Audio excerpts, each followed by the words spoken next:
ஆண்டுகளுக்கு முன்பதாக நான் என்னுடைய மனைவியும் அமெரிக்க ஐக்கிய தேசத்தில் இருக்கிற ஹூஸ்டன், டெக்சாஸ் மாகாணத்தில் ஹூஸ்டன் பட்டணத்தில் இருந்தோம். அங்கே என்னுடைய அண்ணன் முறை அவர் சொன்னார், நாசா பக்கத்தில் இருக்கு, பார்க்கலாமான்னு கேட்டார். ஓ, கண்டிப்பா போகலாம். அங்கே உள்ளே சென்றால் எல்லாம் மைக்ரோ செகண்ட் கணக்கு தான், கால்குலேஷன். ஒரு குறிப்பிட்ட தூரம் வரைக்கும் அந்த விண்வெளி ஆய்வகத்தை ஆய்வு நிலையத்துக்குள்ளே நாம் போகலாம், பார்வையிடலாம். அங்கே அப்போலோ விண்கலம் மாதிரி விண்கலம் வைக்கப்பட்டிருக்கும்.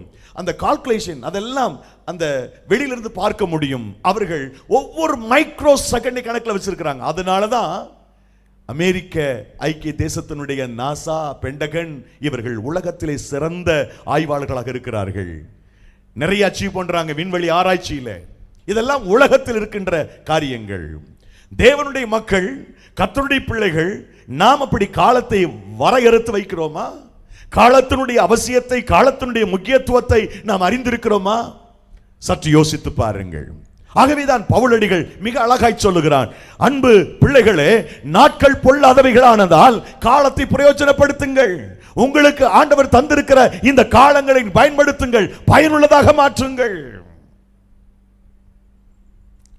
அந்த வசனத்தை வாசித்த பிறகு இரண்டாவது வசனத்தை பாருங்கள். 16வது வசனத்தில் காலத்தை பற்றி இருக்கிறது.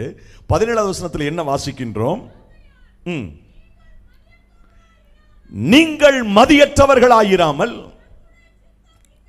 கர்த்தருடைய சித்தம் இன்னதென்று உணர்ந்து கொள்ளுங்கள். இப்போ இந்த காலம் ரொம்ப பொல்லாத இருக்கிறதுனால எஞ்சி இருக்கிற காலத்தில் ஆண்டவர் கிருபையாக நமக்கு தந்திருக்கிற இன்னும் 10 ஆண்டுகளோ 20 ஆண்டுகளோ 30 ஆண்டுகளோ 40 ஆண்டுகளோ எஞ்சி இருக்கிற காலத்தில் நீங்கள் உணர்ந்து கொள்ளுங்கள். இதுதான் செய்தி.